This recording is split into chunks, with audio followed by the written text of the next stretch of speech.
নমস্কার, সুরজিৎ মান্না ক্রিয়েশনস চ্যানেলের পক্ষ থেকে তোমাদের সবাইকে সুস্বাগতম। আশা করি তোমরা সকলে ভালো এবং সুস্থ আছো। আমি তোমাদের জন্য এই ভিডিওটিতে তুলে ধরছি 2025 সালের ক্লাস 7-এর রায় ও মার্টিন প্রশ্নবিচিত্রা থেকে সেকেন্ড ইউনিট টেস্টের জন্য পরিবেশ ও বিজ্ঞান বিষয় থেকে এক সেট প্রশ্নপত্রের সমাধান করছি। তার আগে তোমাদের কাছে অনুরোধ, তোমরা ভিডিওটি না টেনে পুরোটা দেখো। ভিডিওটি কেমন লাগলো কমেন্ট করে জানিও, ভিডিওটিতে লাইক দাও এবং শেয়ার করো, এবং চ্যানেলে নতুন হলে চ্যানেলটিকে সাবস্ক্রাইব করে চ্যানেলের সঙ্গে যুক্ত হয়ে যাও, কারণ তোমরা আমার এই চ্যানেলের মাধ্যমে ক্লাস 7-এর রায় ও মার্টিন প্রশ্নবিচিত্রা থেকে সেকেন্ড ইউনিট টেস্টের জন্য পরিবেশ ও বিজ্ঞান, বাংলা, ইতিহাস, ভূগোল এই 4টি বিষয়ের সমাধান পাবে। অলরেডি আমি তোমাদের সামনে ইতিহাস ও ভূগোলের সবগুলো সেট আলোচনা করে দিয়েছি এবং পরিবেশ, বিজ্ঞান ও বাংলা আলোচনা করছি পরপর সেটগুলো। তোমরা ওই আগের ভিডিওগুলো দেখতে চাইলে আমার চ্যানেলের প্লেলিস্টে গিয়ে দেখে নাও, না হলে এই ভিডিও ডিসক্রিপশনে তার লিঙ্ক দেওয়া আছে, ওখানে ক্লিক করেও দেখে নিতে পারো। আলোচনা শুরু করছি 218 নম্বর পেজের 8 নম্বর model school, government sponsor multipurpose school, boys, Taki house. এই স্কুলের প্রশ্নপত্র সেটি আলোচনা করছি। এর আগে আমি 1 থেকে 7 পর্যন্ত সেটা আলোচনা করে দিয়েছি। তোমরা ওই ভিডিওগুলো দেখতে চাইলে আমার চ্যানেলের প্লেলিস্টে গিয়ে দেখে নাও, না হলে এই ভিডিও ডিসক্রিপশনে তার লিঙ্ক দেওয়া আছে, ওখানে ক্লিক করে দেখে নিতে পারো। প্রথম ফিজিক্যাল সায়েন্সের পার্টটি আলোচনা করছি। 1-এর দাগে সঠিক উত্তরটি নির্বাচন করো। প্রথমে রয়েছে আকাশের রংধনু আসলে সূর্যের আলোর, সাদা আলোর। অপশান বিতে বিচ্ছুরণের প্রাকৃতিক ঘটনা মাত্র। 2 নম্বরে সমতল আয়নার সঙ্গে লম্বভাবে কোনো আলোক রশ্মি আপতিত হলে প্রতিফলন কোণের মান হবে। অপশান ডিতে 0 ডিগ্রি। 3 নম্বর প্রদত্ত কোনটি অচৌম্বক পদার্থ? অপশান সিতে ক্রোমিয়াম। 4 নম্বরে চুম্বকে আকর্ষণের পূর্বে যে ঘটনাটি ঘটে সেটি হলো। অপশান সিতে আবেশ। 5 নম্বর একটি নির্জল কোষের বিভেদ প্রভেদ 1.5 ভোল্ট এবং 9 ভোল্টের একটি ব্যাটারি তৈরি করতে কতটি নির্জল কোষ লাগবে? অপশান বিতে 6টি। 6 নম্বরে তড়িৎ এর সুপরিবাহী হলো। অপশান ডিতে চাবি। 7 নম্বরে প্রদত্ত কোনটি পরিবেশ বান্ধব শক্তি নয়? অপশান ডিতে জীবাশ্ম তেল থেকে পাওয়া শক্তি।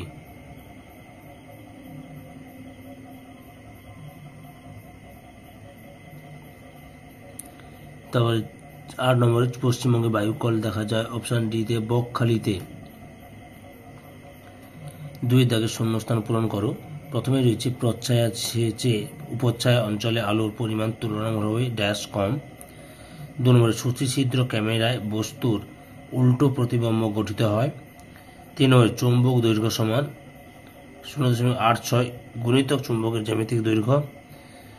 4 নম্বরে চৌম্বকের সমমেরু পরস্পরের ড্যাশ করে বিকর্ষণ করে। 5 নম্বরে ড্যাশ মাছের দেহে বিদ্যুৎ উৎপাদন ব্যবস্থা আছে। ইল মাছের দেহে। মোবাইল ফোনের ব্যাটারি চার্জ দিতে ড্যাশ শক্তি প্রয়োজন? তড়িৎ শক্তি। কয়লা হলো একটি গুরুত্বপূর্ণ ড্যাশ জ্বালানি, জীবাশ্ম জ্বালানি। পরিবেশ বান্ধব শক্তির উৎসের একটি উদাহরণ ড্যাশ বায়ু শক্তি।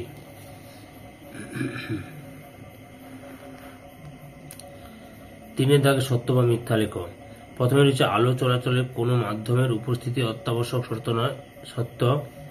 একটি দণ্ডচুম্বককে লোহার গুঁড়োর মধ্যে ডোবালে দণ্ডক চুম্বকটি সব জায়গায় সমানভাবে লোহার গুঁড়ো আটকে যাবে, এটা হচ্ছে মিথ্যা। 3 নম্বরে ধাতু তড়িতের সুপরিবাহী সত্য। 4 নম্বরে গোবর গ্যাস হলো একটি জীবাশ্ম জ্বালানি, মিথ্যা।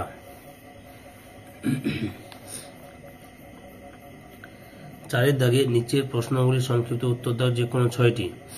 প্রথমে রয়েছে আলোর প্রতিসরণের ধর্ম দিয়ে ব্যাখ্যা করা যায় এমন একটি ঘটনা লেখো। এখান থেকে লেখা শুরু করবে।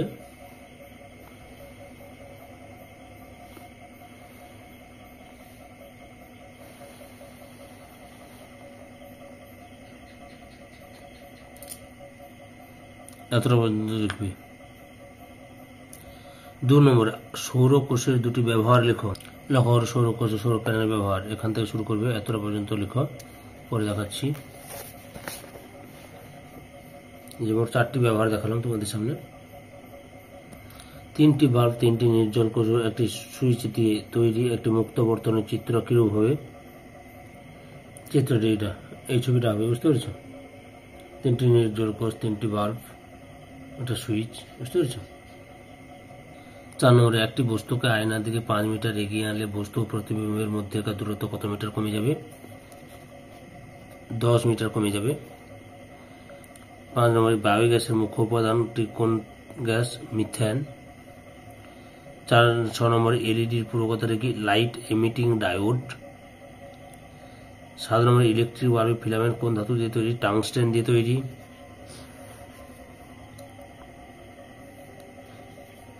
5 দাগের নিচের প্রশ্নগুলির উত্তর দাও যে কোনো 3টি। প্রাকৃতিক চুম্বক ও কৃত্রিম চুম্বকের মধ্যে পার্থক্য লেখো।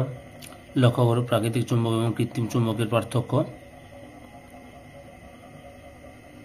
মোট তোমাদের 6টি পার্থক্য তুলে ধরলাম সামনে।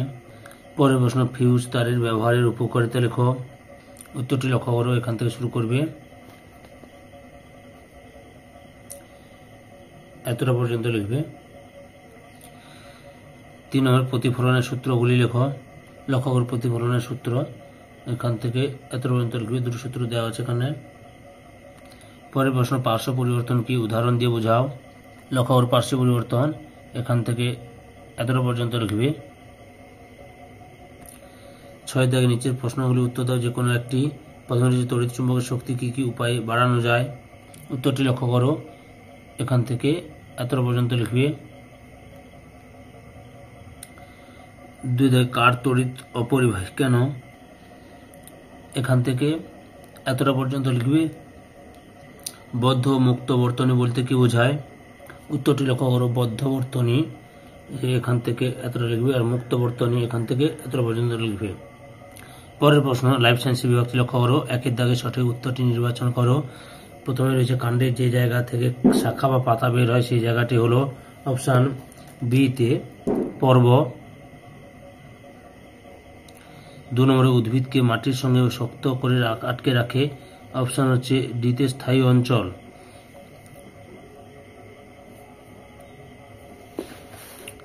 এরপর হচ্ছে 2 দাগে শূন্যস্থান পূরণ করো। এচোড় হলো ড্যাশ ফলের একটি উদাহরণ। যৌগিক ফলের আমের ড্যাশ অংশ আমরা খেয়ে থাকি? মধ্যত্বক। এবার হচ্ছে সত্য মিথ্যা নির্ণয় করো। 1 রয়েছে উদ্ভিদের কাণ্ডে স্থায়ী অঞ্চল দেখতে পাওয়া যায়, মিথ্যা। তারপরে 2 নম্বরে অঙ্কুরোদ্গমের সময় ডিম্বক রন্ধ্রের মধ্যে দিয়ে ভ্রূণমূল বেরিয়ে আসে, সত্য। নিচের প্রশ্নগুলি সংক্ষিপ্ত উত্তর দাও।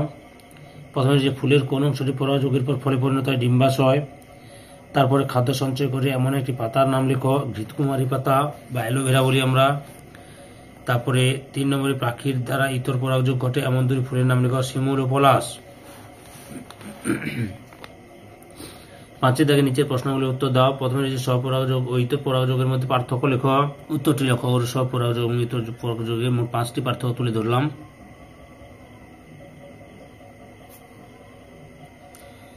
পরে 2 দাগে আমাদের দেহে জল এবং অক্সিজেন কি কাজ করে? উত্তরটি এখান থেকে এতটা পর্যন্ত লিখবে।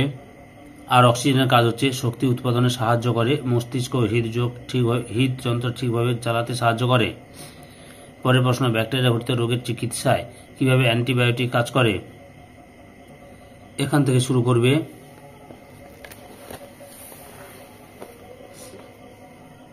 এতটা পর্যন্ত লিখবে। সম্পূর্ণ ভিডিওটি দেখে আমার চ্যানেলের পাশে থাকার জন্য তোমাদের সবাইকে অসংখ্য অসংখ্য ধন্যবাদ।